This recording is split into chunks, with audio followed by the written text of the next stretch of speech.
Hi, I'm Arinoth, and I'm playing Roderick Kane. Hi, I am Legacy, and I will be playing Loretta. Hi, I'm Luca, and I play the part of Frederick Perler.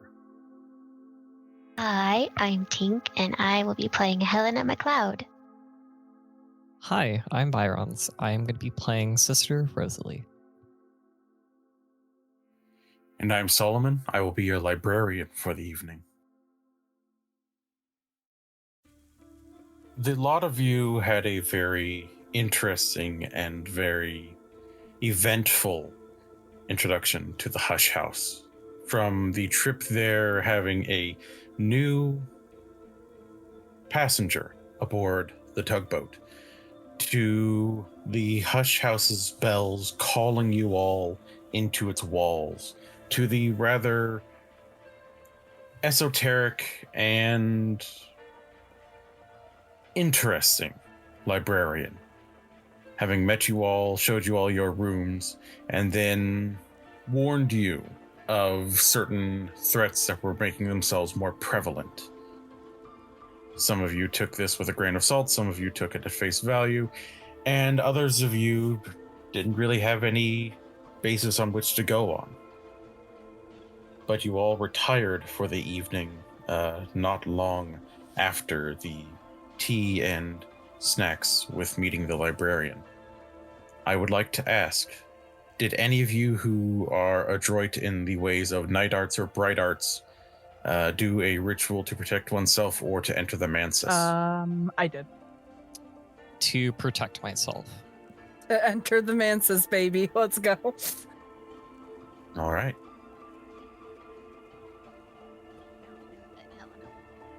She needed to. That's absolutely fair. Okay.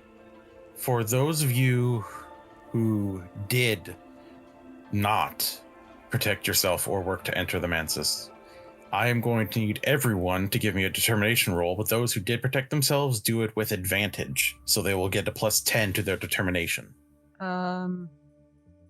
Just protection, or those who were just like, yeah, let me... Those who protected themselves or wanted to enter the Mansus. It's similar methods.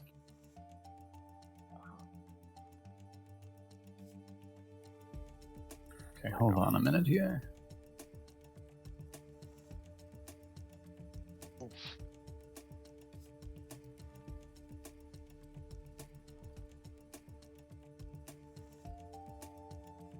Thank you for that extra 10. Ugh. We do still have plenty of dice in the tarot, and for those of you who did do a journal entry, you have the ability to completely re-roll the D100. I would like to spend my re-roll then. Okay. Yeah, me too, because I don't know what I was spending it for, but that was bad. Yeah. I have rolled far too high, too. Nice, baby! There you go. Oh, you took the luck. God's watching. God is winking, actually. Take me on So- that paper, jeez. 42 out of 20. So, those of you who worked to protect yourself, you feel yourselves falling, but it's a familiar fall.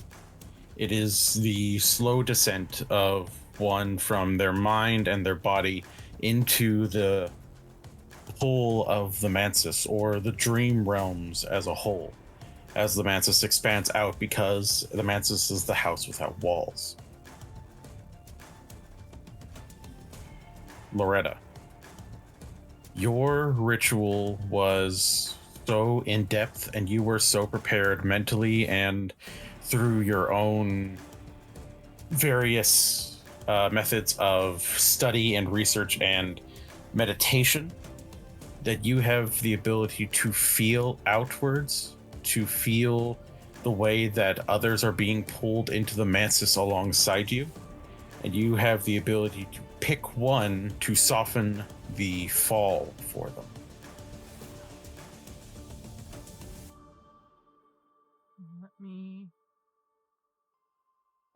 You believe that Mr. Perler, Mr. Kane, and Miss McLeod are all going to be having trouble as they are being pulled into the Mansus. Oh my God.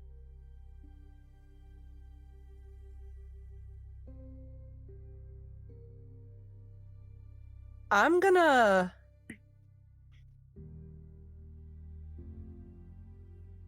soften the blow for Roderick.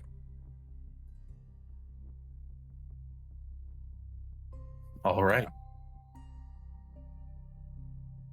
Sister Rosalie, you are also fine as you have protected yourself with the lights of the glory, the lights of the unconquered sun.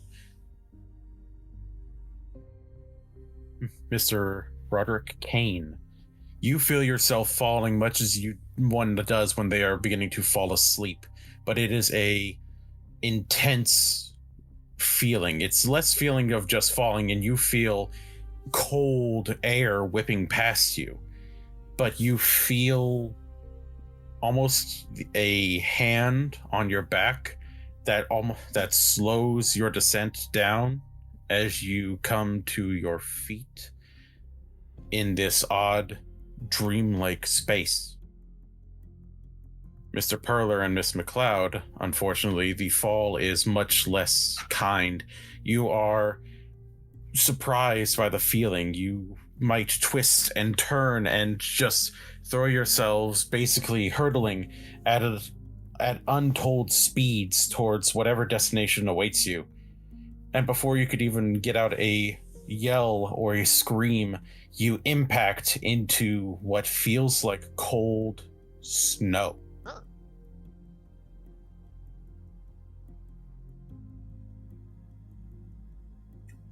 You all find yourselves in a similar space. You can see each other as you are within what looks to be the wood, for those of you who are adroit in the ways of the Mansus. This is the outer wood, the lower wood, closer to nowhere than anywhere else. The cold of the snow and the power of winter is prevalent here, and you can hear soft beating of wings, the far off power of the moth and its kind here.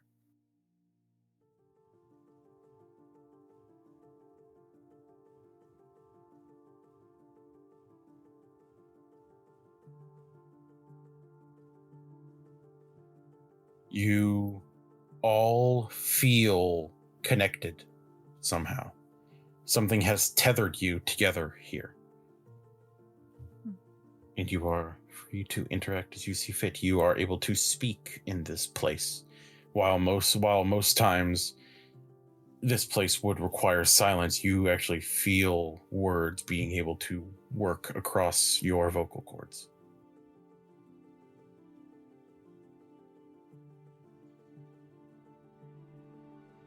Oh dear. And Roderick will start to say something out of habit, talking to himself sort of thing, only to realize that it works. And he's caught off in further guard.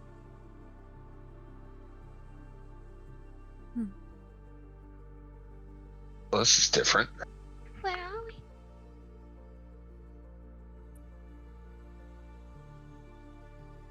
What is... What?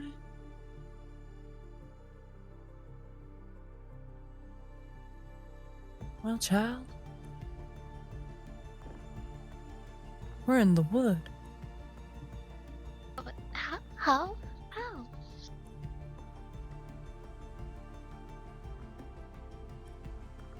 Be connected to the house, huh?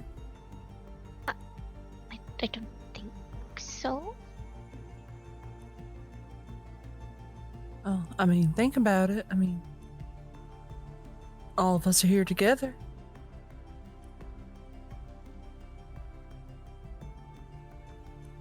Are we dreaming?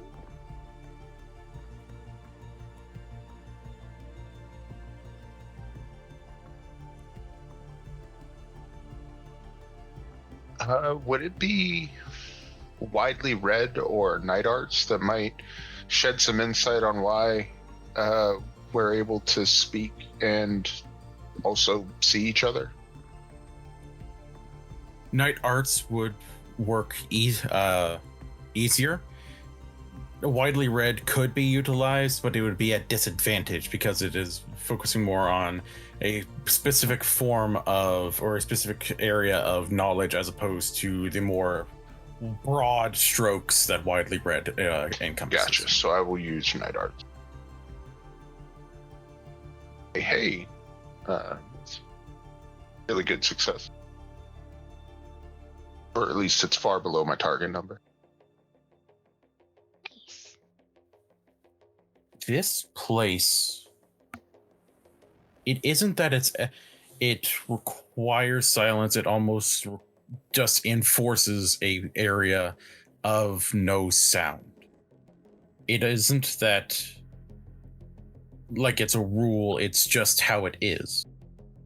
Because of the power of certain aspects, certain principles here. The way of the moth and the way of chaos rule here, but they still do not give the way to sound because of the cold and the power of winter and stillness here. But if there is sound, not only that it's allowed, it is capable of being made. Something has changed. Winter has weakened here.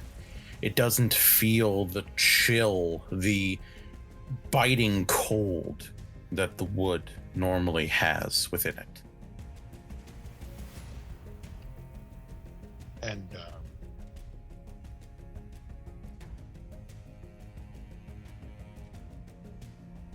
we'll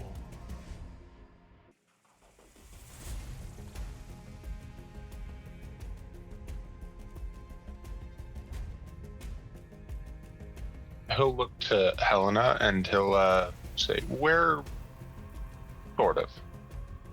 And then he'll have an expression where he thinks about it for a second and decides that's a good answer and say, yeah, we're sort of.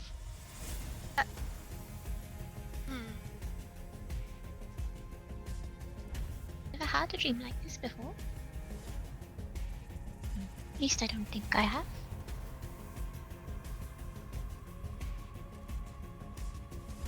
Frederick has utterly disassociated. He gazes out into the silvery black vistas before him, and his eyes are scanning the snow for nothing at all.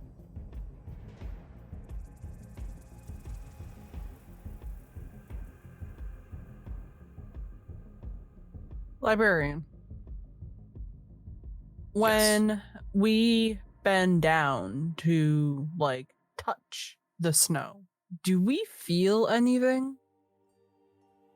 Is there feeling in this kind of dreamlike trance that we all find ourselves in? Do we feel cold? Do we feel anything?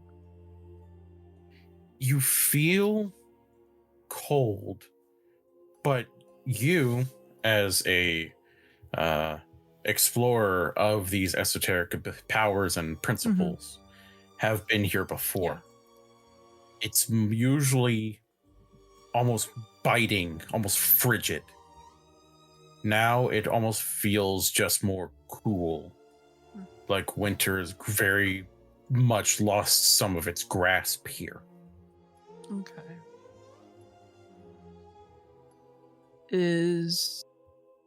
Would I know if there's a reason for that?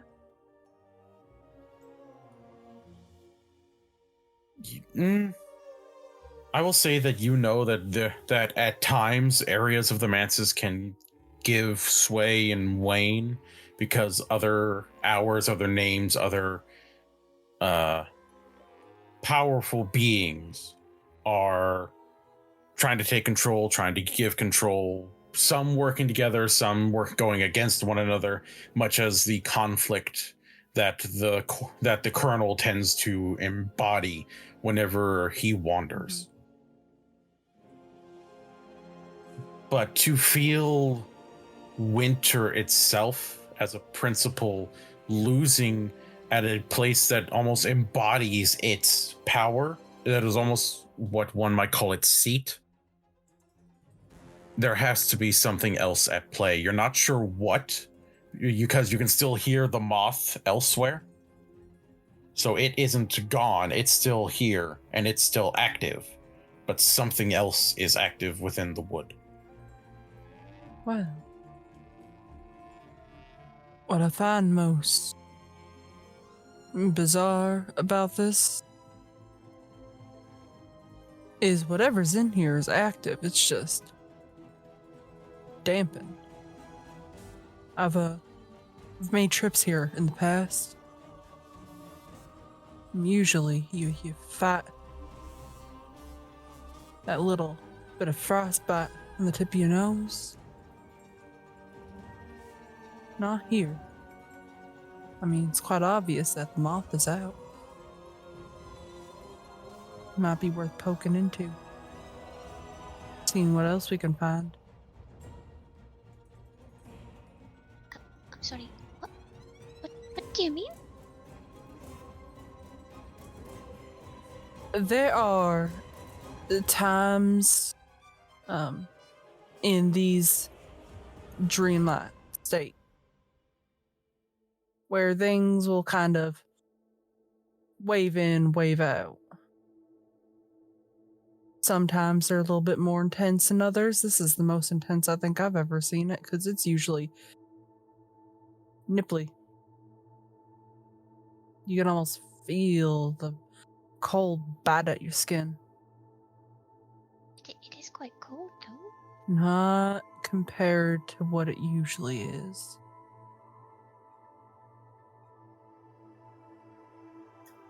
As Frederick looks out into the snow, searching it for something, can I make a roll to recognize the color of the snow and remember a time I felt this cold before? Yes, I would allow intelligence or perhaps widely read. Intelligence or widely read. Okay. Okay, 1 second.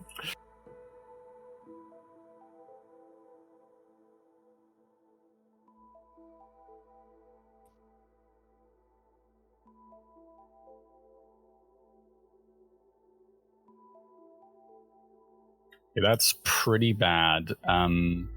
I'd like to consult the Tarot of Hours. I think, oh gosh, the Madrigad is associated with powers of winter, so can I maybe employ a Madrigad die to reroll one of these options here? Absolutely. Oh, okay, hold on a second.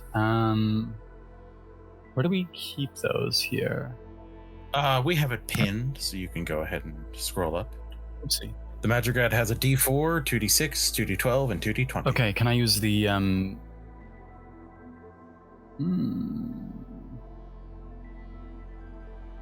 Can I use the Madrigad die, the D4, to reroll the tens place?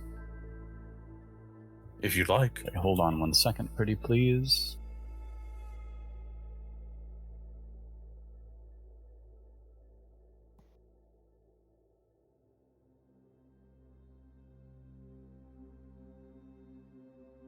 Okay, I got a 1, so I think that puts me at 15 in total, and I need to roll under 30 for intelligence. That would be a success then. Okay. So ultimately, you are the game runner here, so whatever I recognize in the snow is whatever you say it is, right? I would suggest that it is the same color as the sclera of the man's eyes who I first killed. The first man I ever killed. I mean, not me, my character. No, you. I knew you were a murderer. Oh God, that reminds me of the, hey, do you have, what's your body count? Yeah. The snow is a cold white. It is almost looking veined with some kind of deep red. much like the whites of the eyes of the first person you ever took the life of, the lifeless corpse optics of someone who was no longer capable of anything, had no future, the past was lost to them even. And the feeling of that cold, that pit in your stomach is similar to this, but also similar to how you would feel when you were speaking with one of your bosses back with the grander organization you were part of. Okay. I'm going to suggest that Freddy is a little less dissociated, and it's gone from sort of being marveling at the snow to almost meditating on the color, right? He's like sat down and he's looking out at it. Very well. Sister Rosalie, Yes. this place is not inhospitable to you. This place is, while close to nowhere, close to the Church of the Sun's take on perdition, it is also in this land closer to the vibrant glory which lights your way here.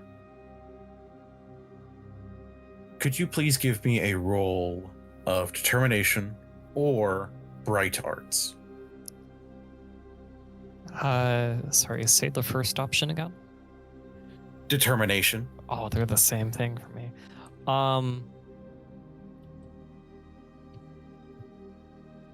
I guess I'll do bright arts then. Very well. Go ahead and roll. That is 49. My bright arts is at 80.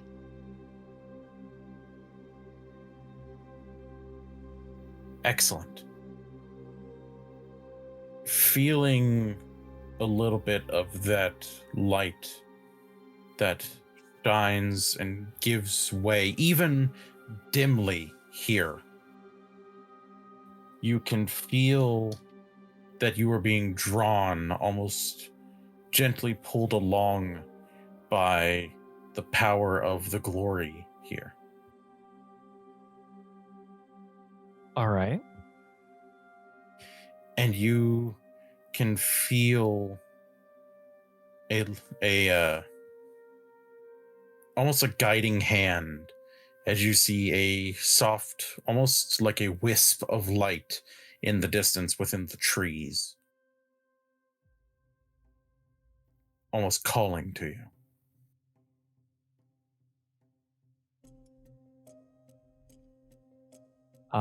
Yeah, I'll follow that call. I'm a very religious woman, so follow the call and see where it takes me. And everyone else can see that Sister Rosalie is moving off into the wood. And she hasn't said anything since we found ourselves here, has she? No, I do not believe so, She no. has not said anything. She's just kind of sat and observed everything. She thought she protected herself well enough, but apparently not so. Roderick will speak up and sister? Oh, yes. So sorry. Everything okay? Well, and I'll look around as he asks that. Relatively speaking. Most often I do try to not go here, but God does pull me here occasionally. It's my first time coming with others.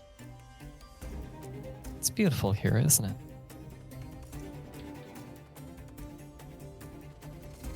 It's strange. It can still be beautiful and strange at the same time.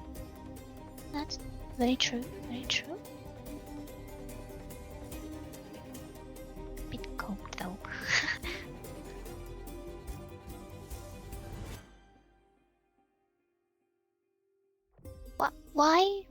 Why are we all here? Do you think? God wants us to experience something. Show us a message. Oh, Or one of the gods, at least. Helena will tilt her head a little curiously. One of?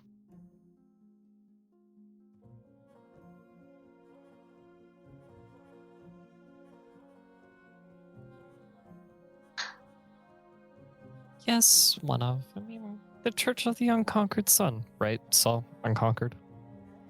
Okay. Yes. Yes, the Church of the Unconquered Sun. No, there's that god. There's the Christian god.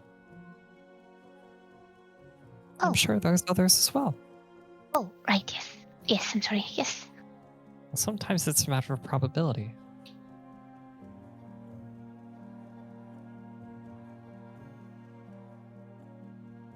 Such an odd dream.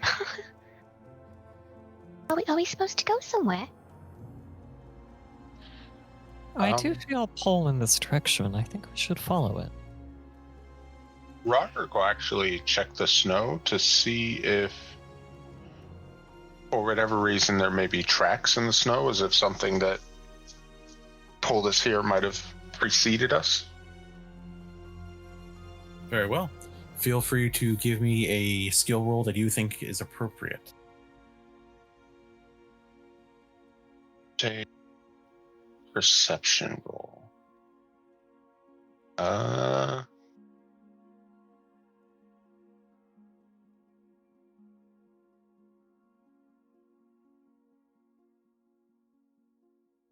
Track, I guess. That'll be a decent stand-in. Go right ahead.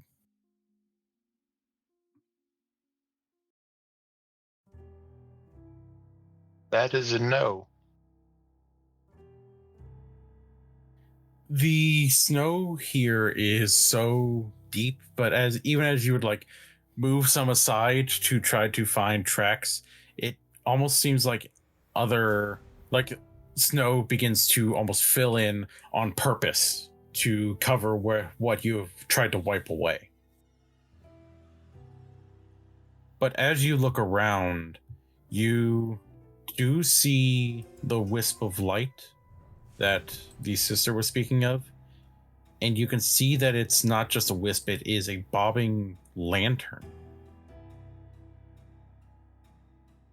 And he'll point that out, just in case he's the only one seeing it. Anybody else? Everyone else can see the lantern who was paying attention to things. Is this in the direction that I'm feeling the pull in? Yes. I'll, oh, I forgot her name. No. Helena or Loretta? Helena? I'm Helena. Yes, I'm- Helena. Running into this problem a lot lately. I'm gonna grab Helena's hand gently and begin to pull her towards the lantern. Come on, it's this way. Right? Okay. She'll go.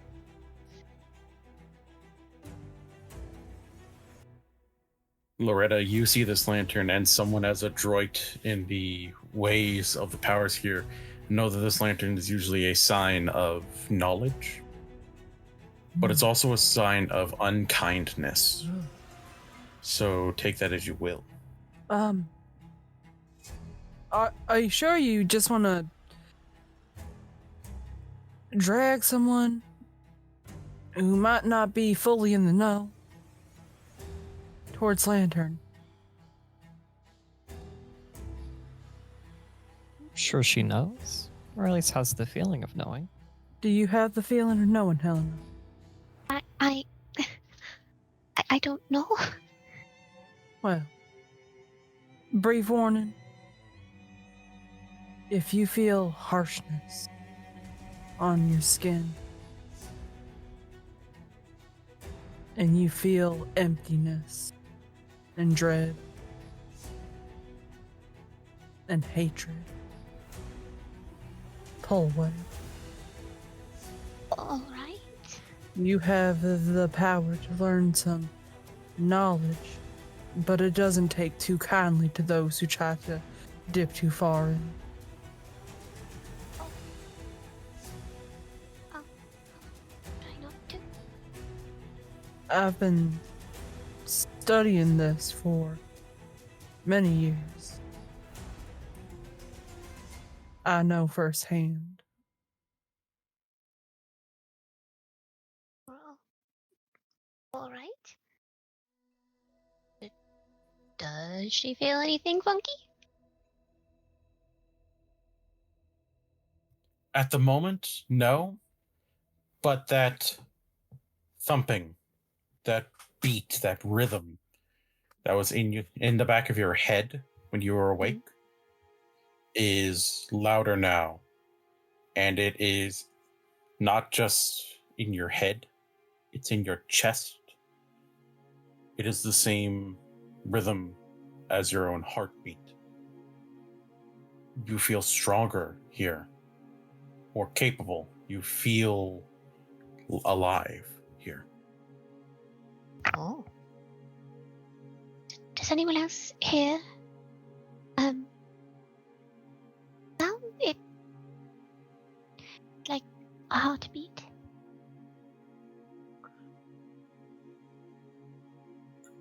Do Oh, sorry, continue. Oh, you can go.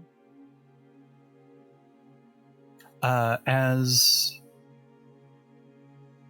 I'm assuming, probably my character is sort of snapped out of his meditation as he sees everybody kind of wandering away here and follows. As a very winter-aligned creature himself, would he recognize a heartbeat? Would that seem out of place to him? It is something that is almost antithesis to the stillness of winter, but he's also not one who seems to be as adroit in the ways of night arts or bright arts. No, he's got 0 in bright arts and a 10 in night arts, so he has like an inkling at best. I'll roll, but I don't think this is going to go anywhere great. I would give that night arts roll advantage given that you are so attuned to something that this is antithesis to. Because it is noise when there should be stillness. Well, I think regardless of advantage, I came up on a 66 here, so that's not happening. I believe advantage is rendered with like a plus 10 bonus to the, right? It's not like a reroll. That is correct. So it would have been a 20. Okay. So that is unfortunately a dramatic failure. You try to think about this heartbeat, this drum beat almost, and it doesn't just seem off, it seems wrong to you. It seems like it is almost something mocking how the stillness here that you think should be is waning. It is setting you on edge and making your hair stand up. It is making you feel like your blood itself is running icy. And you are going to mark down 1 level of dread with ice in the veins. Okay, that's me that you're addressing here. That is correct, Okay, yes. Hold on 1 second. It doesn't like you.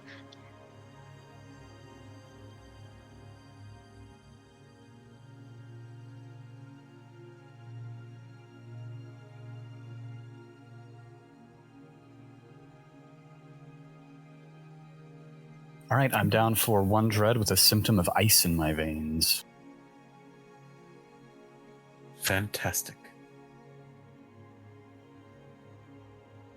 You do not get any actual inclination or understanding beyond just feeling almost like it's an affront to the stillness and the cold that should be here.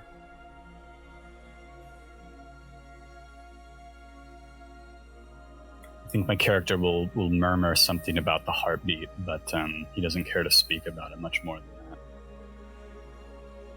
Very well. Does no one else hear it? Or feel it? I'm assuming Sister Rosalie doesn't feel or hear it, just that pull and draw. Correct. No one else can feel or hear that beat as innately as Miss McLeod seems to. Odd.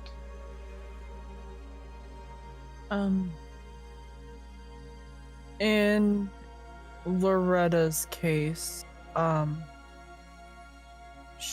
she's going to be studying the snow and the sounds that are kind of basically she wants to get a feel if there is anything that she could be drawn to. Are there any other sounds if we are allowed to speak? There is the sound of the beating of wings, as you know that the moth and its kind are elsewhere. The moth and those under it. Mm-hmm. You hear a gentle breeze blowing through, rustling, fragile, almost like glass-like leaves, and the branches themselves.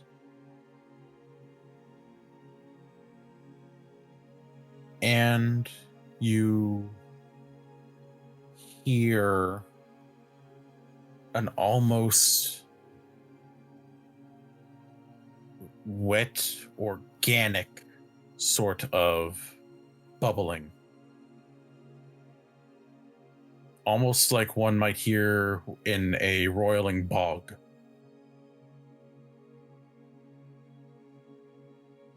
Would I know what that wet gurgling noise would be tied to? You are unsure. There aren't really a whole lot of instances of very organic things being here. You've never heard of a bog within the wood, at least not in your explorations here.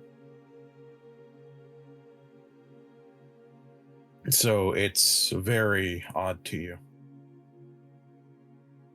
I'd like to see if I could follow that sound then. Unfortunately, I'm the cat that curiosity's gonna kill, so. You step closer towards that sound and you realize that you have stepped in front of the group. Your pace has quickened and you are all following and still in the same direction. The lantern bobbing along, and as you get closer, it is moving back, almost guiding you along within the woods. And you can see a hand holding the lantern. It is not a gloved hand. The skin is pale, and the nails are manicured, and the fingers more lithe and feminine.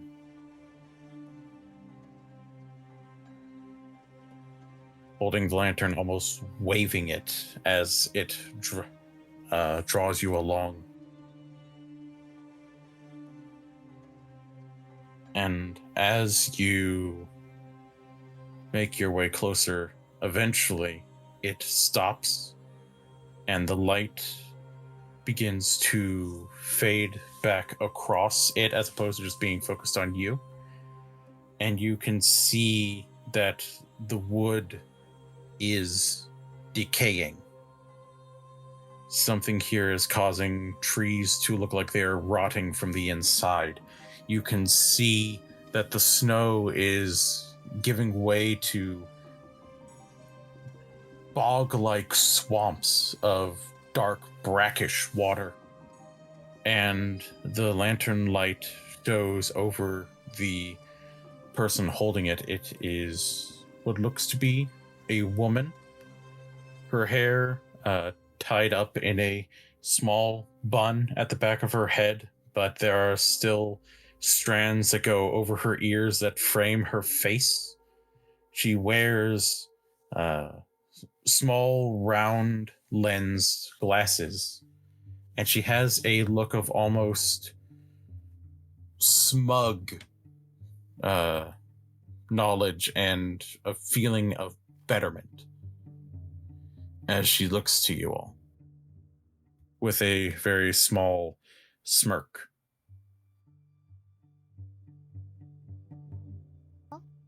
I'm sorry.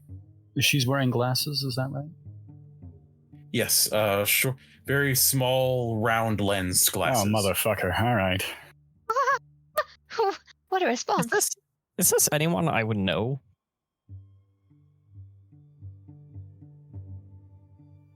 Given your connection to Lantern and the light, I would take a bright arts test. And those of you who have a connection to Lantern can also make that. Those of you who have a connection to Knock can make a night arts test. So I've got connection to Lantern, so Bright Arts is it? Yes, please. I think I have connection to any of those things.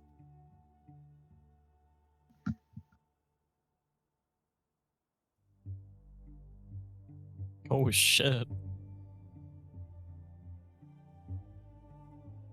Well, damn. You said night arts? You have Nice. it? Yes, it would be night arts for Mr. Kane. Okay, just wanted to make sure I was hearing right. I got a critical success. That you did. Good girl. That is a normal success. All right. Starting with Mr. Kane. You know a bit about who this individual is. She is a newer figure within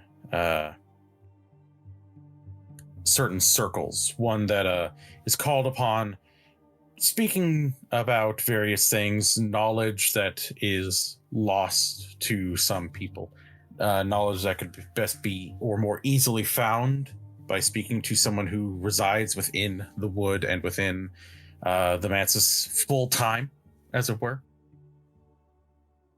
She also seems to have a lot of knowledge about the way of doors, about how to move from place to place and create methods of traversal not normal for the history to see. For those of you who rolled Bright Arts, you know this individual by what they are. They are a name. They are known as the Baldomerian.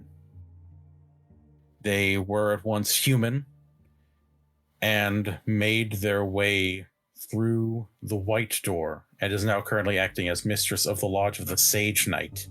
She is a very powerful individual here, adroit in the ways of the various histories, able to even pull knowledge from histories adjacent to the one that you currently exist in. And is also very well known for what she did to get through the door in her betrayal of her lover, severing what they had and leaving it behind. She is not necessarily a kind being, but nor is she malevolent, at least as most would see it.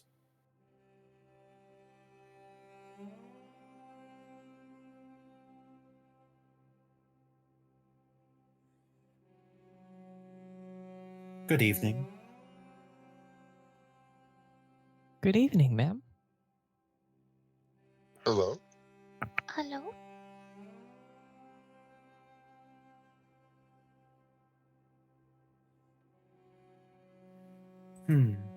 So many more than I was expecting. But the Hush House has its ways. As she looks across all of you, her eyes stopping on Loretta and just staring for a moment. And those of you who are looking at her can almost detect a hint of malice as she stares at Loretta before just moving her eyes on to take in the rest of you.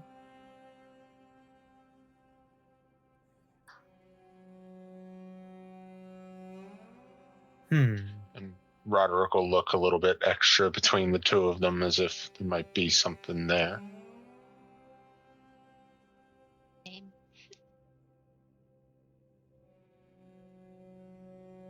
Would I know why she Well- doesn't like me? Go ahead and give me a roll of intelligence. Oh no, whatever will I do? My intelligence score is so low. So low. Oh no. So low. So weak. So weak. So Let's small. move. Just like my brain in real life. Hey now. I would like to, because I'm curious. Okay. I'd like to pull from the tarot deck. Okay. Let me find this. We got the Madrugad, the Flower Maker, the Crowned Growth, the Vagabond, and the Thunderskin. All of those are just so lovely. Underskin sounds like a Lovecraftian football team. Yeah. It does, honestly.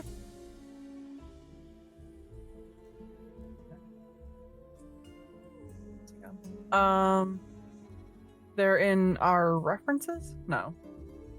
They are pinned in the general chat. I can, however, move them to references later for ease of access.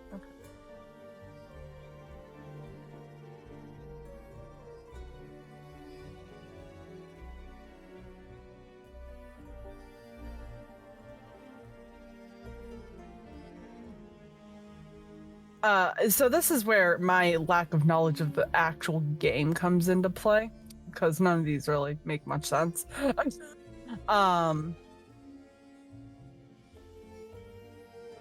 If you would like a suggestion, the Flower Maker is one, very well lit. Yeah, that's and what two, is actually connected to the lantern. Yeah, that's what I was thinking, because big and bright and giant sun literally in the background. So yeah, I would like to roll one of those D4s for the Flower Maker. On my 10th place. By all means, go right ahead.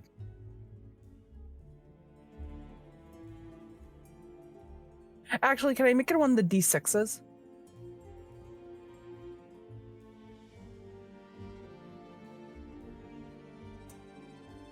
That's all. Yes. Okay, yes, you may. cool.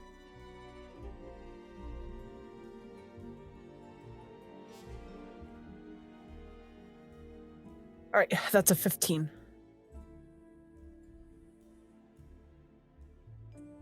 All right. With a 15, it's odd. This being is one of immense power and immense sway within the esoteric circles. Yet you feel like it's almost a sort of catty glance. Almost one of jealousy.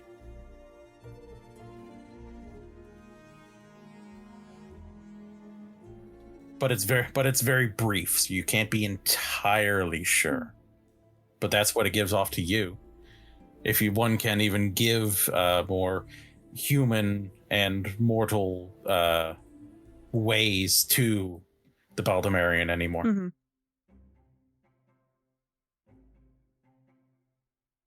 She's just gonna smile.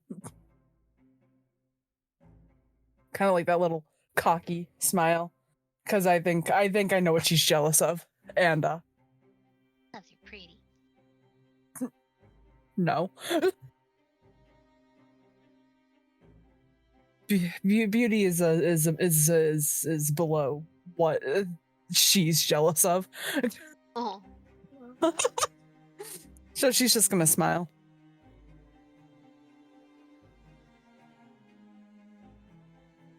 Well, I would like to bid you all welcome. I'm afraid that you've been called here because, well, so many of us are unable to act as we need.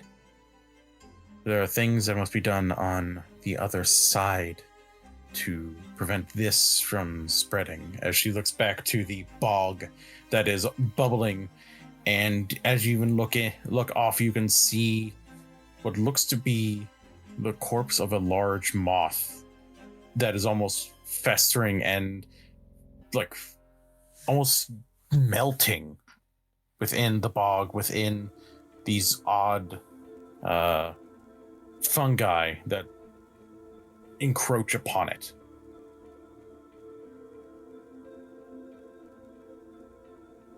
Oh my goodness. Indeed. What do you expect us to be able to do? There are things that we can do on your side of things. I have been working to keep it restrained, but on your side, well, there are various rituals and various acts that can be done, things to keep this back and put it where it belongs.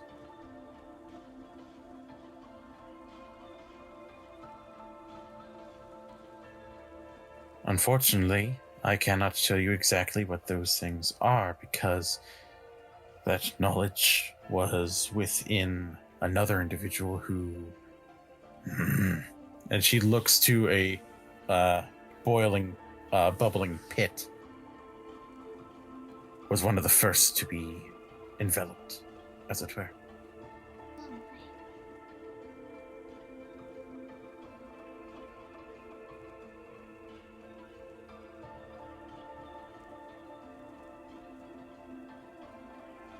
You, the pretty one. And she looks at Loretta again. I am curious what you know. What do you think this to be? It is an open question, but I am very curious to see what this one thinks. Can I make a roll? You may. You may make a roll of night arts, bright arts. Either would All right, do. I'll do night arts. Okay.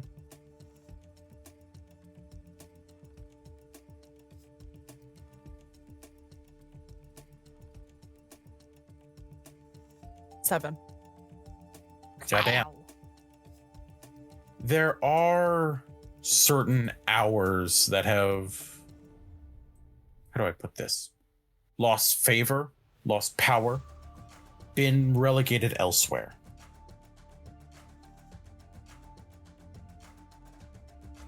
They are usually seen as being more openly malevolent, to the point that other hours that normally would not have anything to do with each other would come together to prevent their ascension, to prevent them from completing any goals that they may have. This definitely gives off the power of, or the vibe of an hour known as the Crowned Growth. It is one of the hours that resides within nowhere.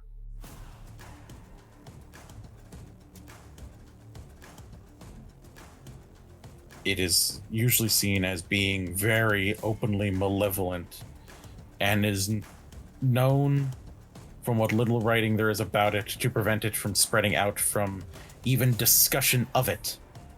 That it is hungry, that it wishes to infect, and to become.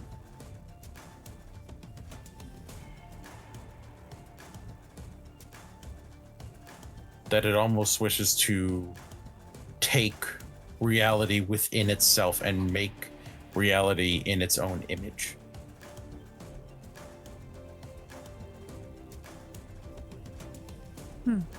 It is one of the hours of nowhere because it is the hour 25.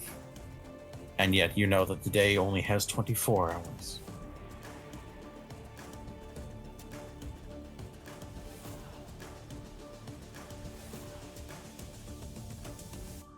Interesting. Well, from the way that it's bubbling and gurgling, Hour 25.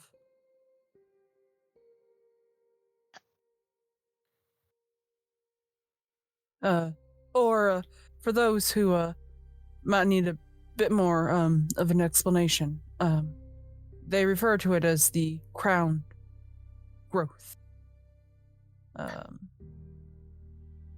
Basically, think of hatred and malevolence and hunger maximized. It wants to take reality, spin it around, tie it in a pretty bow, and make it in its own image. It's one of the few hours that is so hated, it brings other hours together in order to stop it from forming its own power. I don't understand any of this. What you're describing, in essence, is something of a cancer, my friend. Succinctly put, it is a reality cancer, to put it very bluntly. Mm-hmm.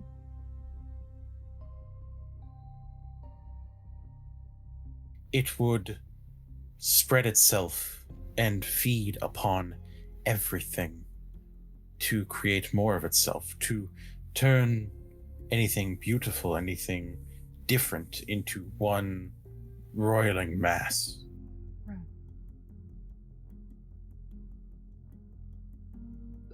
Does that help clear things up, my dear? As she looks to Helena. I understand the words, but I don't. Imagine a boil right on your cheek.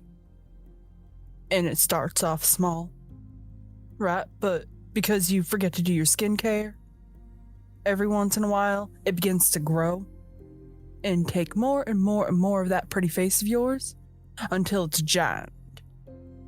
That's what this is. It's a giant boil. I understand. Oh, sorry. Now imagine if that boil was able to do things like warp your face to gain more power over your skin.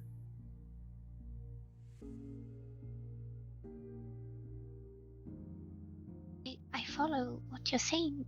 I'm just. What does any of this have to do with? I'm sorry. This is the strangest dream ever. Or 25 Most say the same. seems to be creeping out and gaining power, but how? The other hours usually come together to tamper it down, do they not? Indeed, the horned axe and the velvet, more often than not, would work to keep it at bay. But something is wrong. The velvet normally is silent. But now it is not a silence of being, it is a silence of absence. The nameless name is without guidance, wandering aimlessly without any true purpose. Kittling Ripe has been quite perturbed at the lack of its master.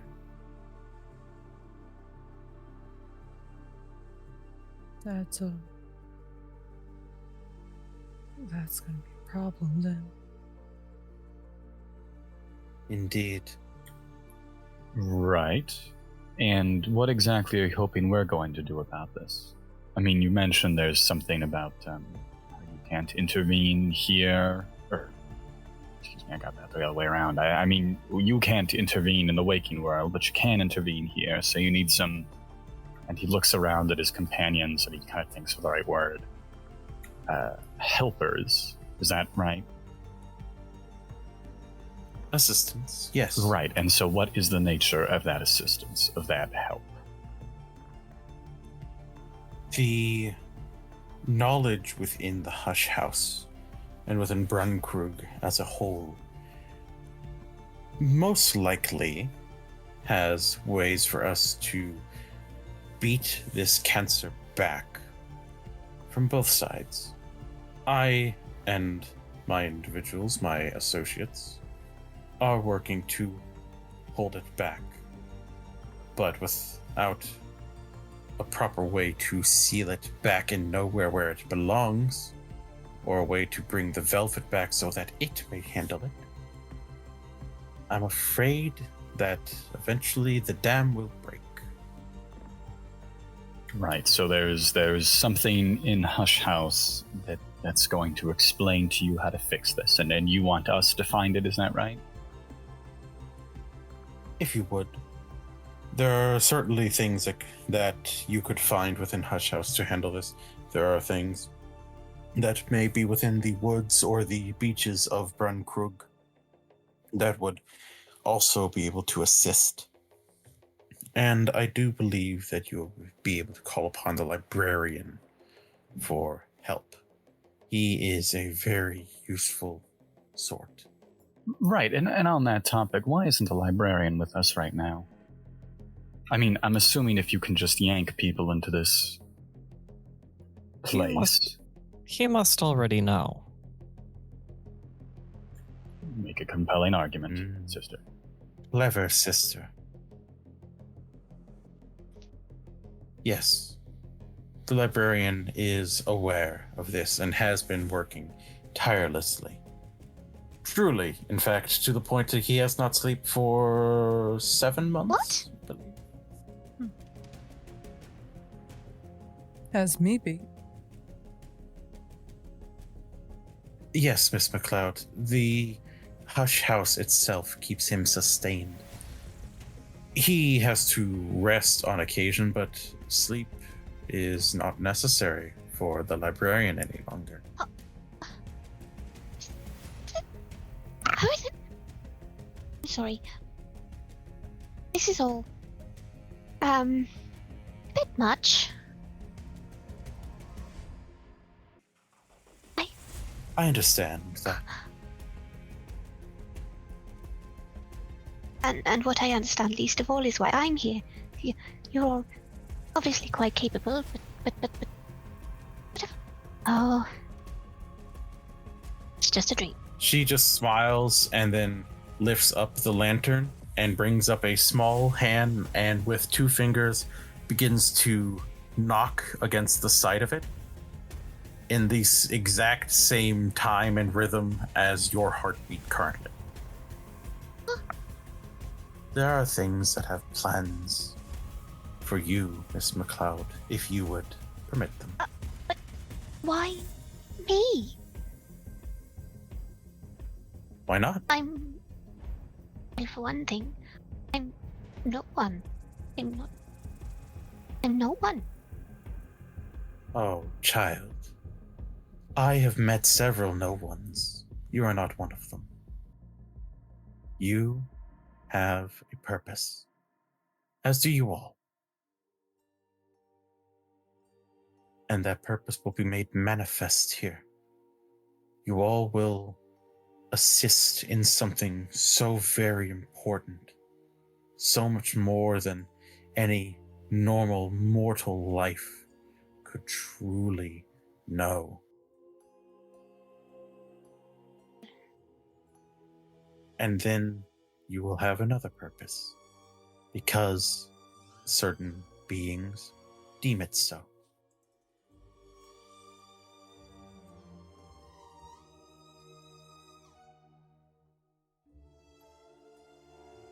I feel a bit faint.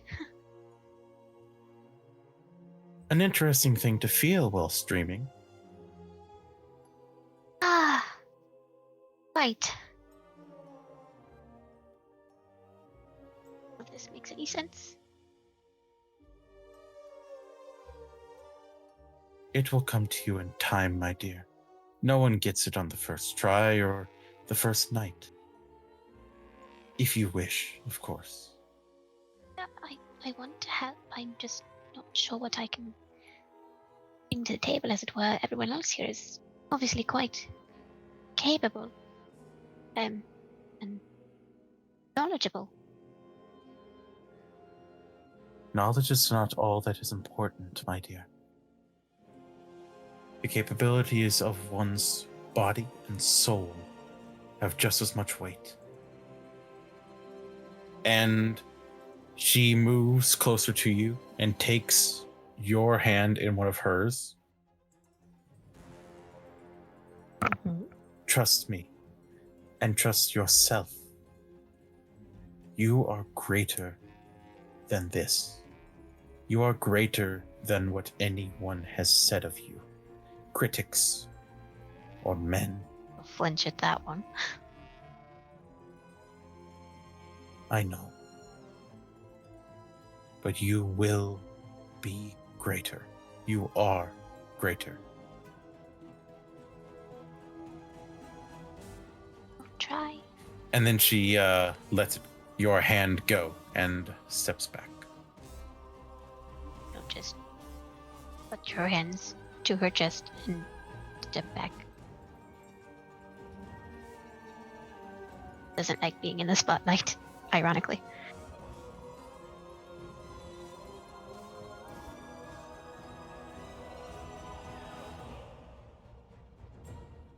If any of you have any questions, I would be happy to answer what I can.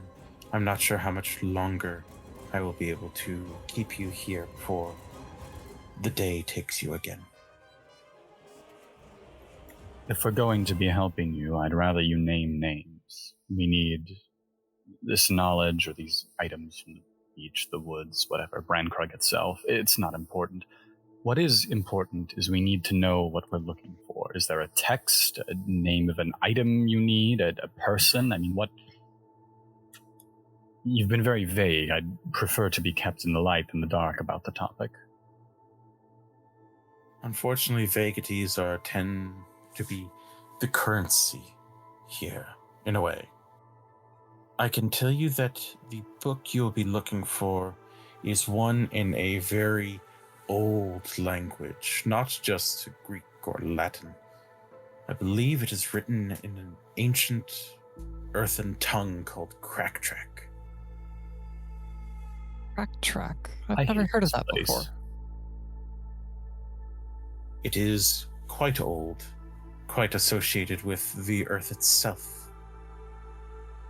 It is actually one of the very few languages that eludes me, given my loss of earthly form.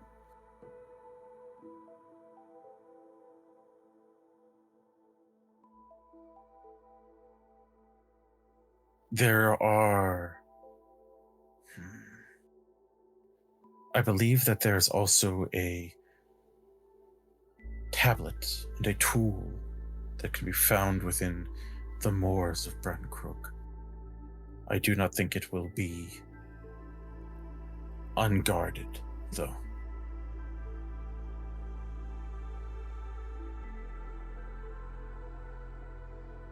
This text deciphered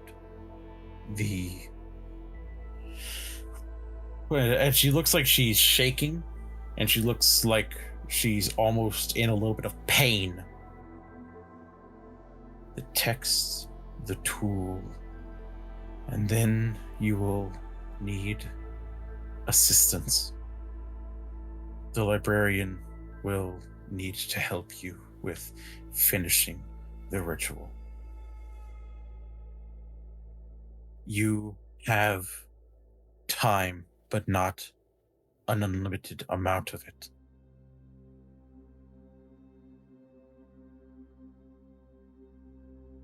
Then we should hurry. I do ask that you hurry, yes, Mr. Kane, but I ask that you not be unkind to the librarian. I would ask that with what time you have, please be good to him. Why would I? He has been through so much. Why would anyone be unkind to him? He's been kind to us. It was not always that way. The Suppression Bureau was very unkind to him for several years before he came to Brankrug, before he took his position. I think the mention of the Suppression Bureau is going to send a chill up my character's spine. 'Cause I think of all the law enforcement agencies they've eluded, probably the Suppression Bureau is their least favorite. Makes sense.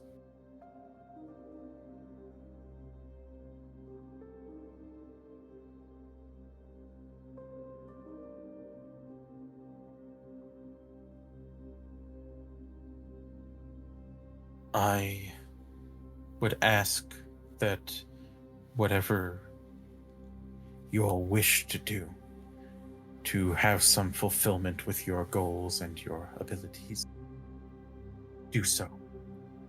But I would ask that you do it sooner rather than later.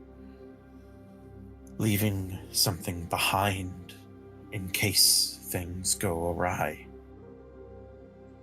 so that another history might remember.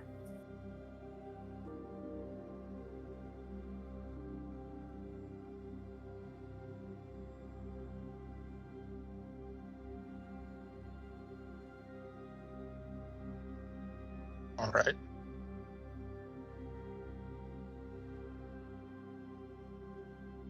I think that could be easily done.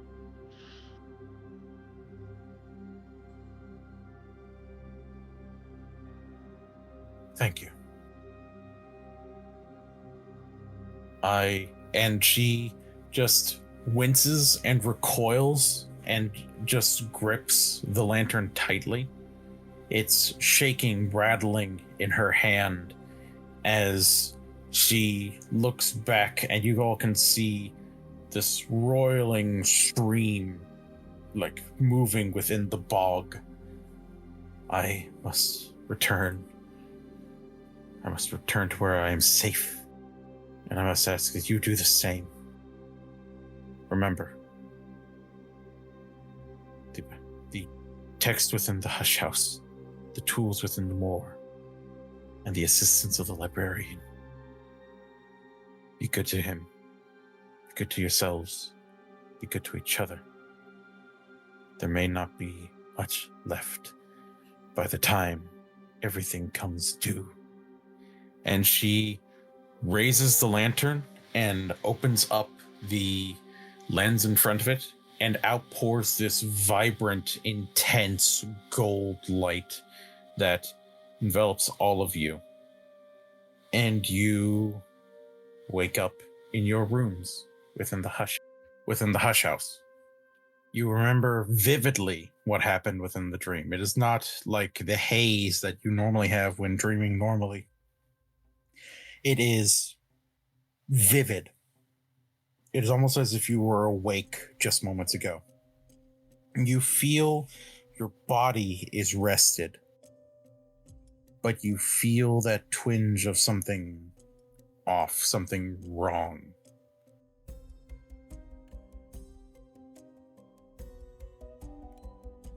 And you all hear a knock at your door and a voice saying, "Good morning. Breakfast will be served within 10 minutes within the dining hall." The librarian come to let you all know when breakfast will be had. Oh. Thank you. Good morning. Good morning. He'll sit up in bed, uncomfortable, trying to figure out, pinpoint where the discomfort is. Give me a roll of... Let's go ahead and make it a medicine check from Mr. Kane.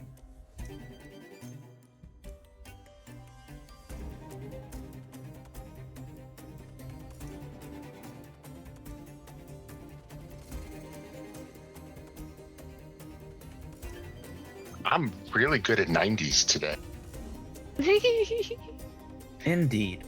Are you going to keep it, or are you going to utilize any of the dice from the tarot? Where do we have the list of tarot right now? They are pinned within the general chat. Got it. Okay. I was checking the references. I will move them up there at the end of this session. No worries. What does the vagabond represent? The vagabond is a traveler and a storyteller, somebody who collects photos. They are a tourist almost. They're kind of associated with getting lost and with visiting far places and wandering. I'll use the D6 from the vagabond if that applies, because traveling is usually like there's a weariness that comes with traveling that can be represented by discomfort. Jet lag. Excellent. And I'll be replacing the tens place with that D6, or with that D6. Don't be a 6. Awesome. Oh. So that is a success. Excellent. You feel a little bit of it within your back, like the lower back. Like it almost just feels like you slept wrong, but at the moment you like stretch, it just pops and you feel fine. But then there's still a discomfort that almost is behind your eye, like the beginning of something in your head, but not in your brain, like right behind where the eye's optic nerve is. It feels almost like a slight burning.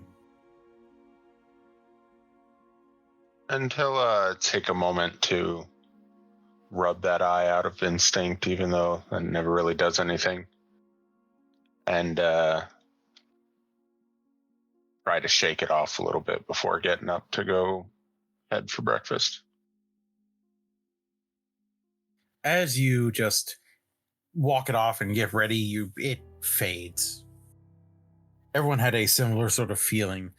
Loretta and Sister Rosalie likely able to put together that it was likely because of the way that you were all banished with the light from the Baldemarian's lantern. That it just sort of overwhelmed your senses and needed to ground yourself back in this reality, which thankfully, because of your trips to the Mansus and dealings within it, was easy to do.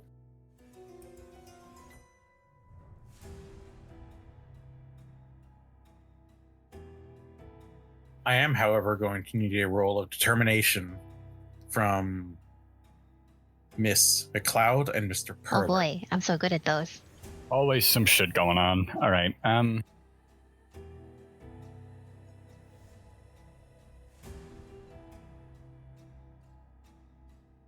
Oh, I got a 53. Let me double check what the hell's going on with that 53. I got 11.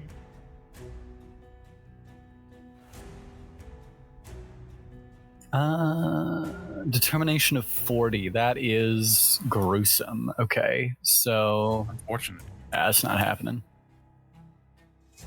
Mine's 20 and I rolled 11, so woohoo! So, Miss McLeod, you feel it was an odd dream, one that had so much going on in it that you didn't understand, but there is almost like a rhythmic, like almost sing-song sort of way that the words of the Baldemarian, of the woman that you met, ring in your head, that you will be greater, you all will be greater, that you are greater, no matter what anyone says. And you feel almost a sort of pep that you haven't felt for a long time. Long time. Mr. Perler. On the other hand, you feel this sort of like intense burning behind your eye. It feels like almost like the light from within her lantern was trying to enter you and then is now trying to force its way out from behind your eye. But the moment that you just close your eyes and focus for a second, take in one deep breath and then let it out slowly, that burning almost seems to be counteracted by the ice in your veins. I was about to say I got like fever symptoms at this rate. And as you just take a few moments, it almost seems to fade, and you feel even as you were yesterday. Okay, does that remove my Because you dread get- then? Is that right? It does, because you took a level of fascination to counteract the level of dread. Okay, I'm all better, everybody. Yay! Yay! Just needed a good night's rest. And an encounter with a god of knowledge, you know? So just regular shit. As one does. Just a Tuesday. I would say just a regular Tuesday. You all make your way down to the dining room, and there is just a large spread of like full English breakfast platters, a few more Americanized breakfast dishes, some French dishes, just all kinds of various foods that are spread out, along with, again, the usual coffee, teas, and cocoa. Oh, also milk in a large jug. I was unaware what everyone would wish for this morning, so I just made, well, everything. I do hope it is to your liking. It's wonderful. Wow. I do hope that you all slept well last night. Huh. As well as anyone Yeah. does.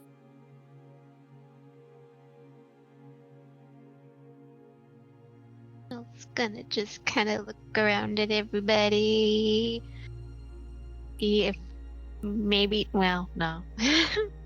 Just, yeah. I had a very beautiful and strange dream. Yes, sister. There was someone there under the name of Balder Miriam. That makes the librarian stop smiling and just turn completely to focus on you. Yes. You spoke to the Baldemarian. Then I assume that you are all apprised of the situation as it stands. Yes. We saw a little bit of the situation.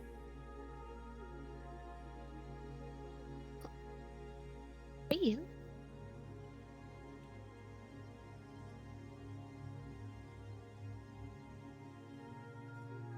What was that, Miss McLeod? It was real? Of course it was real. Unfortunately, yes. Oh. I thought for a moment. I thought I just had a strange dream. Huh? Can I... How long has this problem been going on? Do you know? It began with my predecessor. Unfortunately, they did not seem to find a permanent solution.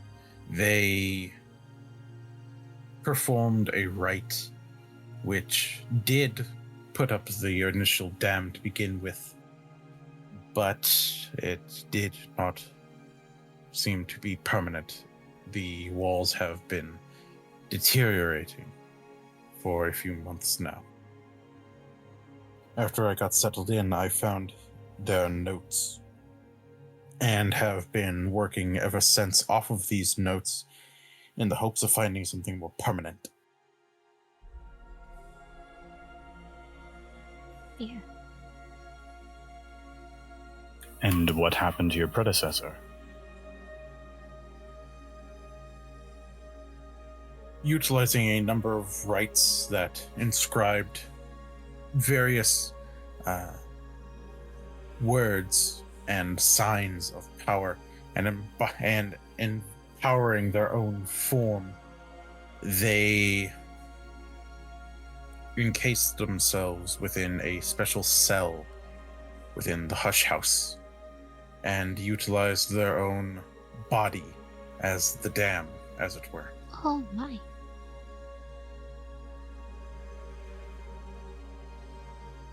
Right.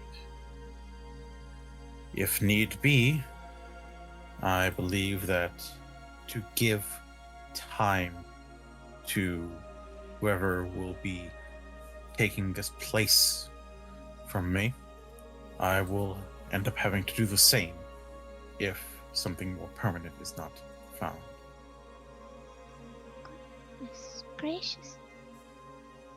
So you're saying you can buy us more time by throwing bodies on the pile here? Unfortunately, not just any form. It has to be one who is, well, adroit in our, well, some of our ways, empowered by knowledge and ritual and wisdom.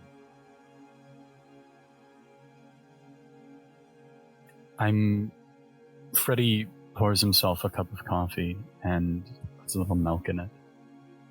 Says, "Oh good, I'm not on the chopping block."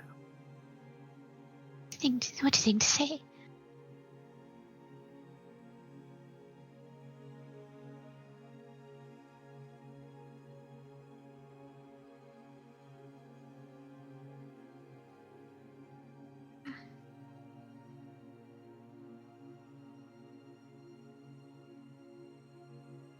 Were you able to learn anything from the Baldemarian? Had they discovered anything that could be of use to us? They were sadly cryptic. They only gave us the information there might be things around town that would be able to help us, or information here.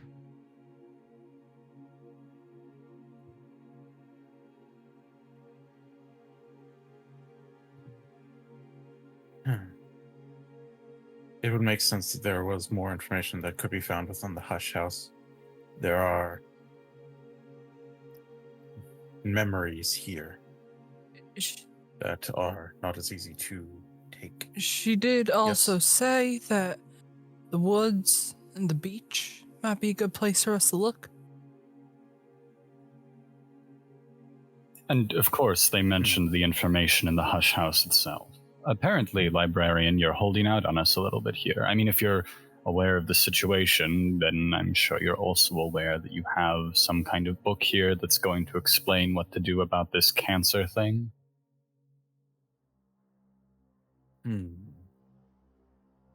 It's in the Hush House. Oh, right. It's in, what's that language? It's something about the earth and,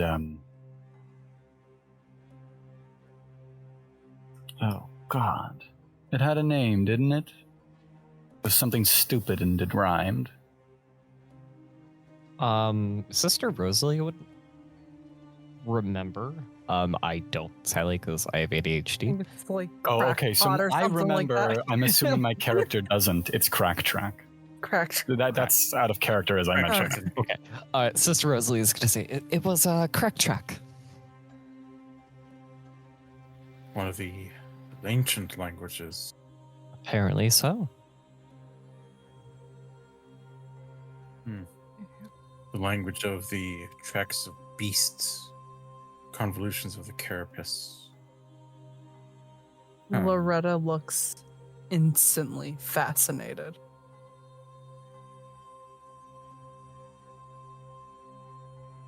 Spare me the details, librarian. Do you have any texts in Crack Track? And for that matter, do you know if you can translate anything?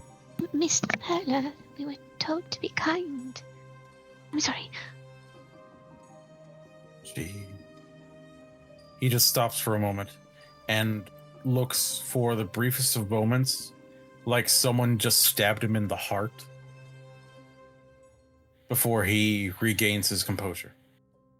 It's quite fine, Miss McLeod. No, it's not. It is not. I'm sorry if I'm speaking out of turn, but If he doesn't want to talk about it, being kind to him means we don't talk about it.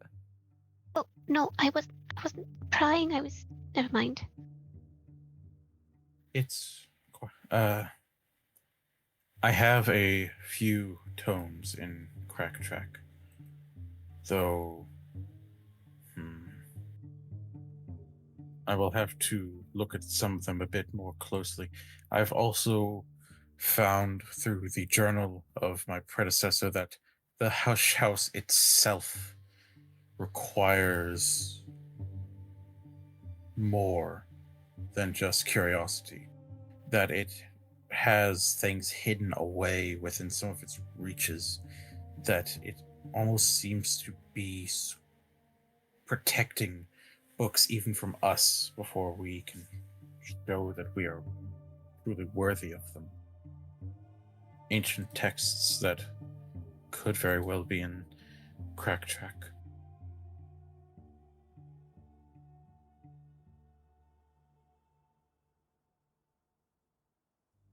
Do you need anything?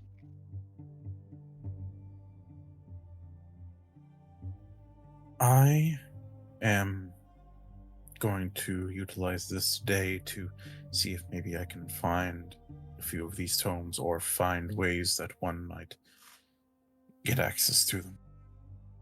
I apologize for putting this upon you during a trip that you all came here willingly. I'm sure you had your own reasons and goals, and I am getting in the way of that.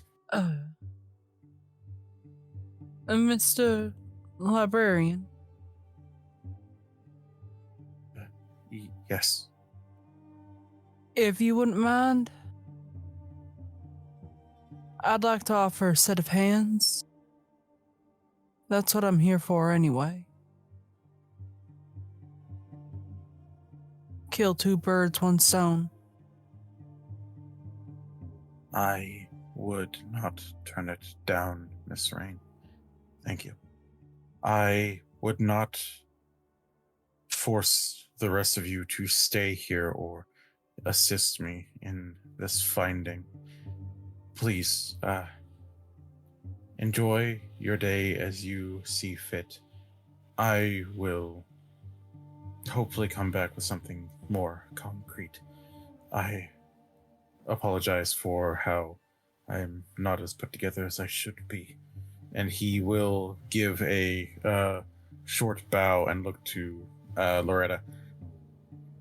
I will collect you in a moment. And he rushes out of the room looking visibly shaken.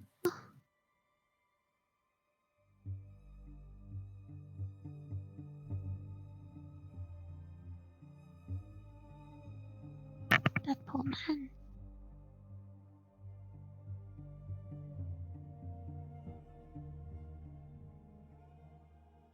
Roderick will frown thoughtfully more than displeased.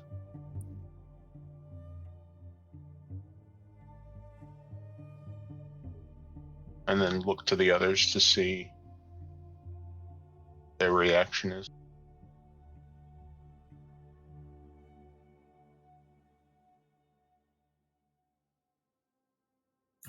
Freddie has probably a very callous stance on the matter. Not that he'd voice that here.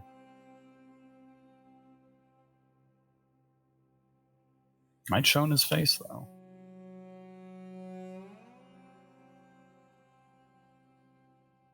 I'm just studying the situation right now. It looks like she's got words to say, but is too afraid to say them.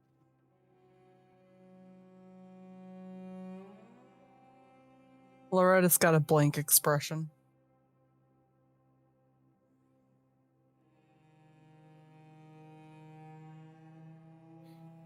Helena? Yes. Please roll me determination with 3 advantage, so with a plus 30. Wolf.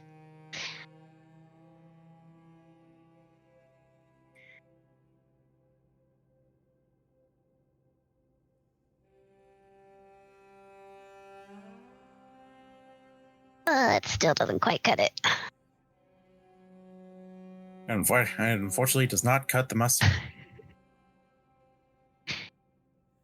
Given that is a 77, that is unfortunately a critical failure. Even with it bringing it to 50?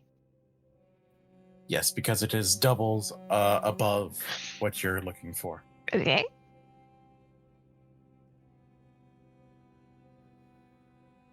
You feel yourself lose that pep a little bit, given so many blank stares, so many blank looks, so many people who don't seem to be trying to connect to the librarian on a more mortal, personal level.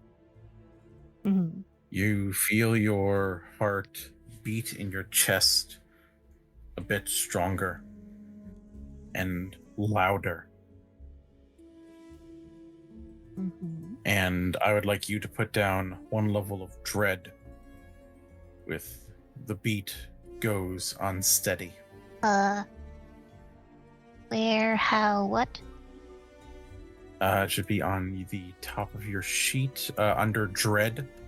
The first line you should be able to write in the beat goes unsteady.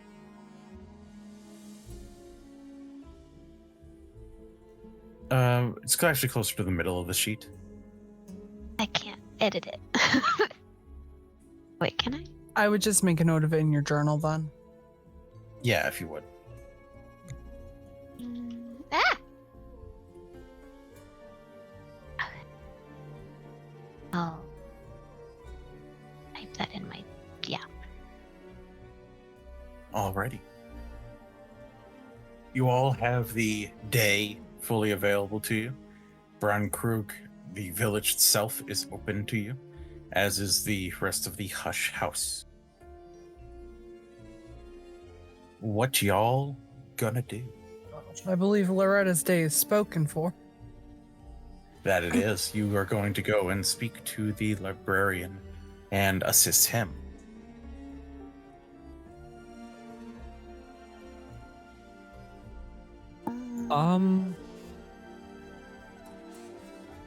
Helena,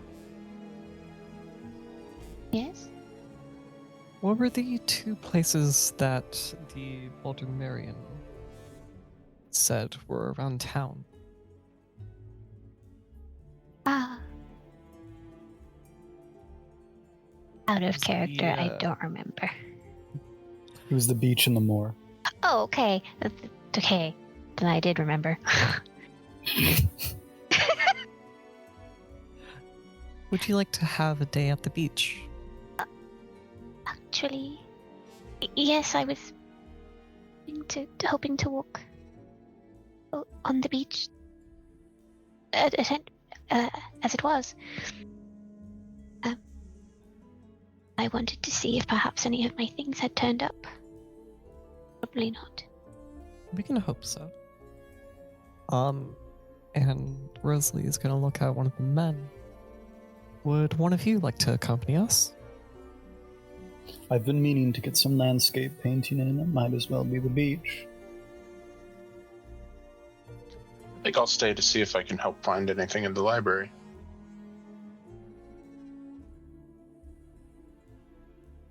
Oh, Very well. It seems that we have a even split. We will begin with the Hush House group.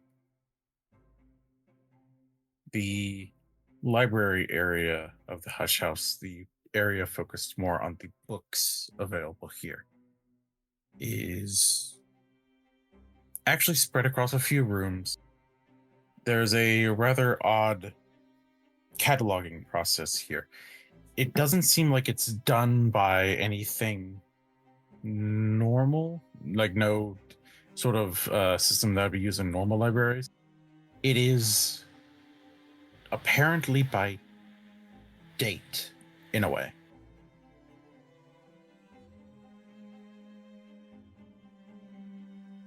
The librarian, looks to the two of you and musters up a small smile. He looks a little bit more put together, but still looks a little shaky. Thank you both for coming. I apologize for the way I acted and lost myself there. It was unprofessional.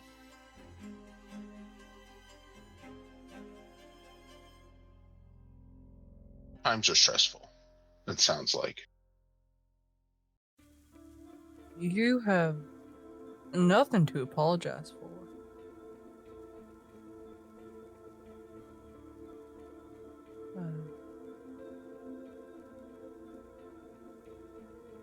All things considered,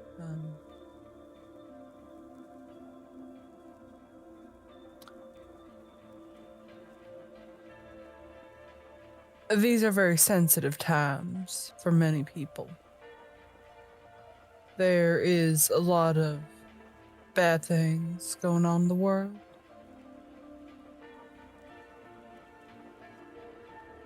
And many worse yet to come, I'm sure.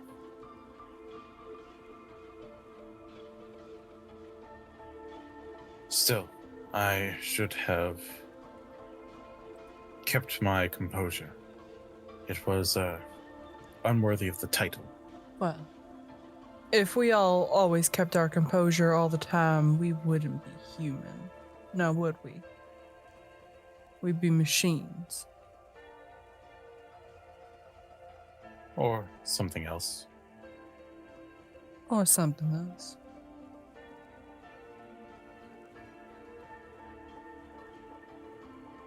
How... I can't speak for a new friend here, but I'm very interested in helping find those tomes. Likewise. Thank you. I believe that I have a start. Something that we could use how do I put this? Something that would be a bit easier for us to get access to, as it were.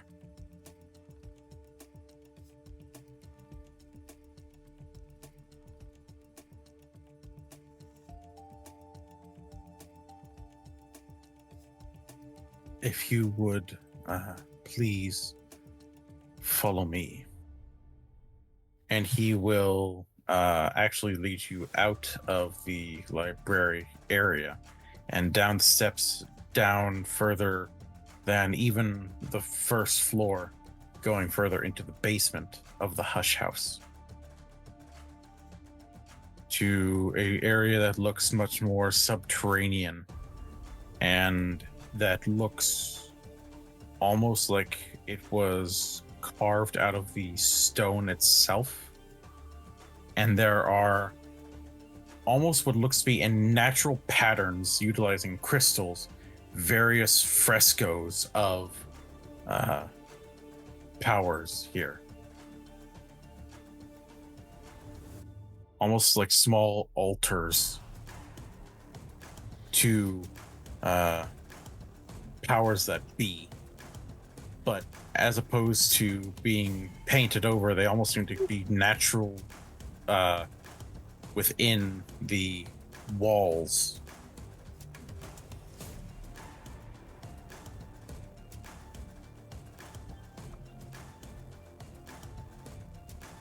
Loretta is looking around, and for the second time in a day, she shows an ounce of emotion.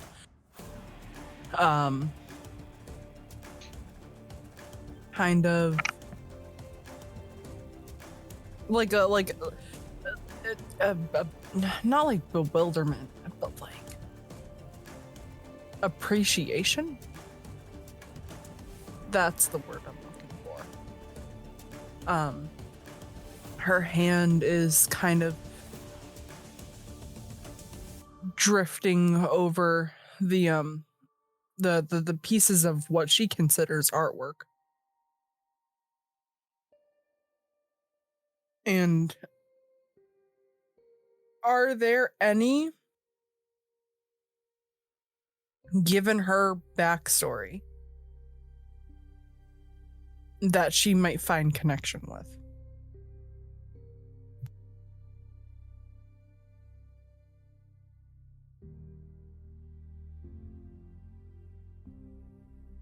Yes. There is one that is very upfront, very in your face.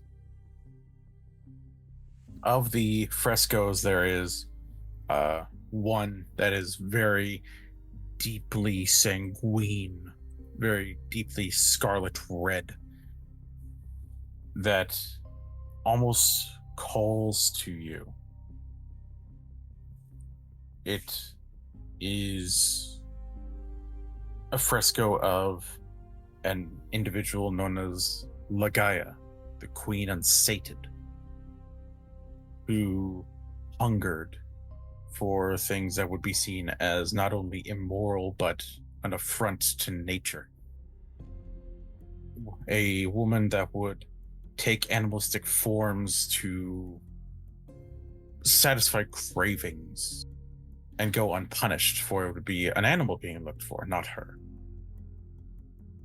Others' stories say that the animal form was punishment for vile lusts that she held within her and acted upon. But there was also ambition and drive and a willingness to do what she wanted. A sort of drive that you can feel a sort of draw to, a connection with.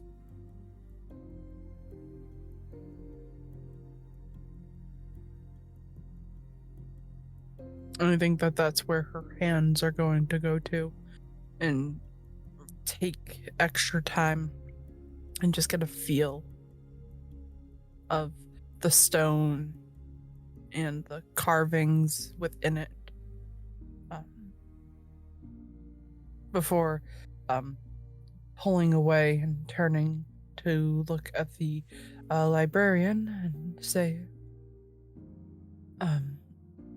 so what is it that we are down here for?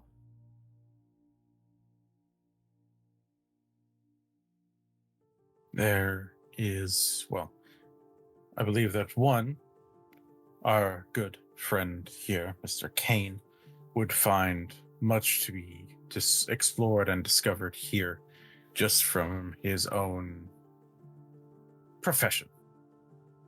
And I would like to let him know that this place is open to him as he sees fit. He's already looking around. He hasn't said anything because he's still just struck by the sight of everything. Makes sense. This place is old,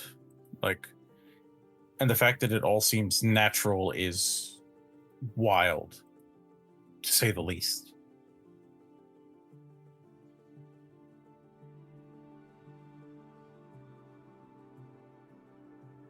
There is a altar here that I believe is holding one of the texts that could be of use to us.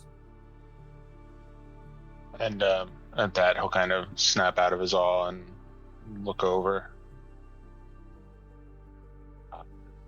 Where do we start looking for the altar?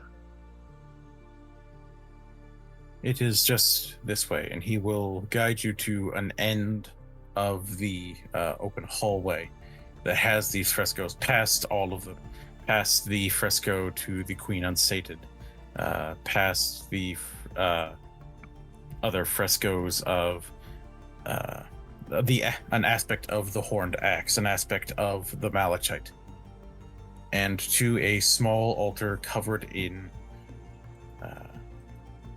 candles with a open grail that looks stained red.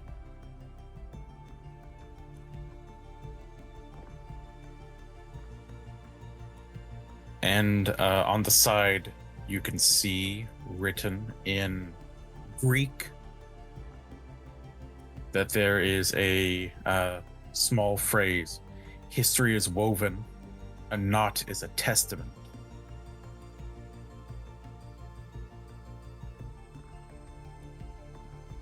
I believe that the altar here requires a knowing sacrifice. One following certain paths. I would ask that you assist me with this. I would be happy to take the brunt of it, but I'm afraid I don't know if I would have enough to sate what it wants.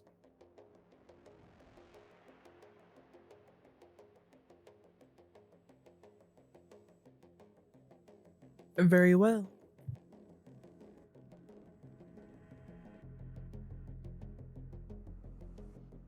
Mr. Kane, can I count on you?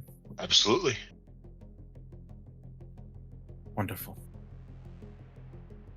And he will take up a small knife that is at this altar and will take it against the back of his other hand and will carve what looks to be a Celtic knot almost across the back of his across the back of his hand, and will begin speaking in a deep, resonating mix of Greek and Latin as the blood begins to leave the wound with great alacrity, more than is healthy and looks healthy.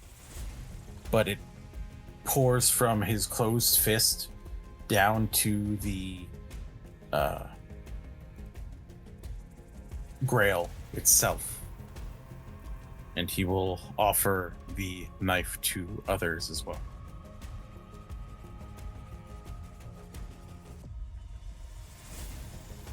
I'll take the knife next. Give me a roll of night arts, please. Yes, sir. And I will also ask the same from Kane if he is going to be taking part in this. There'll definitely be some trepidation at the thought of slicing open his hand, but Ooh, yeah. Yikes. I'm going to pull a card. Let's Open not the roll a wound, not take off your hand. 99. Yeah, let's Let's not roll a 99. on slicing my hand open. That's fair. Oh boy. We're doing so great today. Can I take a D4 from the fucking giant mass? I mean, what's it called? The crown growth unfortunately does not have a D4. It has a D6. I'll take a D6. Okay. I'll take a D6. Literally anything that's not a 9 or an 8.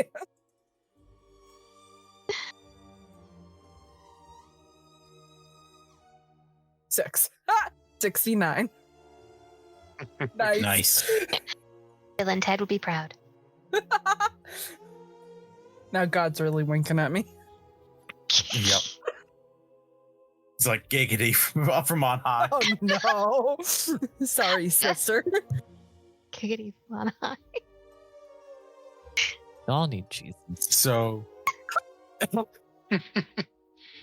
need Sarah and Ray. you take part in this rather simple sacrifice, and you squeeze your hand and you follow along in this with the same words that he speaks, and they are calls on the sisterhood of the triple knot. and calls upon the dwellers in the wood behind the world on ancient powers, ones that are either some try to forget or almost wish to be forgotten, but are not allowed because of the work of certain hours. It is a lot of blood that is required, but with enough focus and enough squeezing, you get the blood out, and it fills the grail and begins to bubble and overflow, not because of the amount, but almost the blood seems to move and fill the lettering from the text on the side of it. The lettering moves off of the altar and moves across the ground, up across the wall, and grows larger and larger, and makes the wall even come out. It draws in cobwebs and roots from plants that seem to try to make root here. And the stone itself pushes out what looks to be something akin to a book, but it is not made of paper. It looks to almost be made of plant matter. And you both feel drained. Like it was not just a physical sacrifice or physical ritual. It was something that called upon you to put your soul into it with the words, a sacrifice to things beyond historical understanding, even. And you all will have one level of injury from the ritual of Tridesma Hiera. Bless you. You're my right. brain.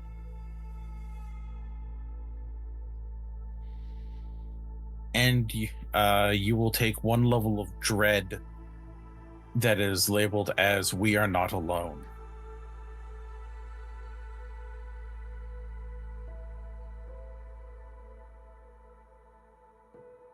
But you have one of the tomes that the Hush House was hiding, protecting from others.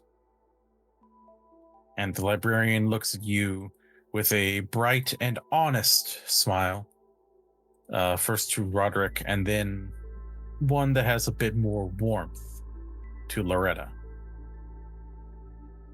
She's pretty. We did it. I told you. We did it. Thank you. It would have been much more taxing if I was alone.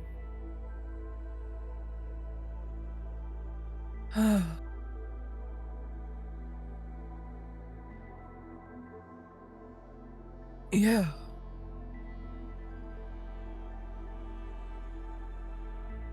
Kind of uses the bottom part of her skirt to begin to wrap the hand up just a little bit. Kind of rips it off and ties it tight to stop any residual bleeding.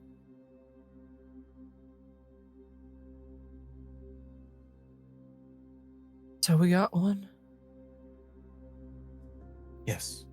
And I will begin translating and cataloging it for this day. I will need a bit of time. I open the rest of the Hush House and Brown & Krug to you as thanks. For truly. If there is anything that you need, I will be within my quarters. And he gives a smile and another bow and will begin to walk off, though he does stop and look back at the two of you and smile more kindly. And whereas there was a rather odd, eccentric that welcomed you to this place, now you see a man who looks like he is scared, but hopeful, looking at you before he takes his steps. Oh, wait a minute. Yes, Miss. Let me help.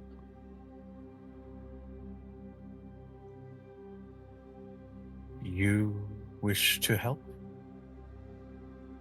Tomes are my bread and butter. I'm fascinated. I want to learn. I see. Very well. I will have to give you at least a basic teaching of Cracktrack. It might not be something we can get to full understanding immediately, but I would be more than happy to teach you what I was taught as well. It's kind of my specialty, so might be able to help. Well, not Cracktrack being my specialty, but and he'll just motion at the tome, things like that. Then I would be happy to have your assistance as well, my friend. Gathering of the nerds. Bunch of nerds in this library. The sages for the ages.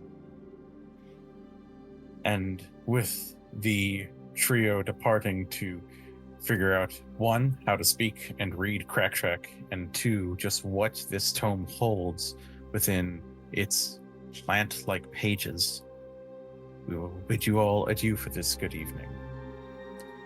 Stay safe out there.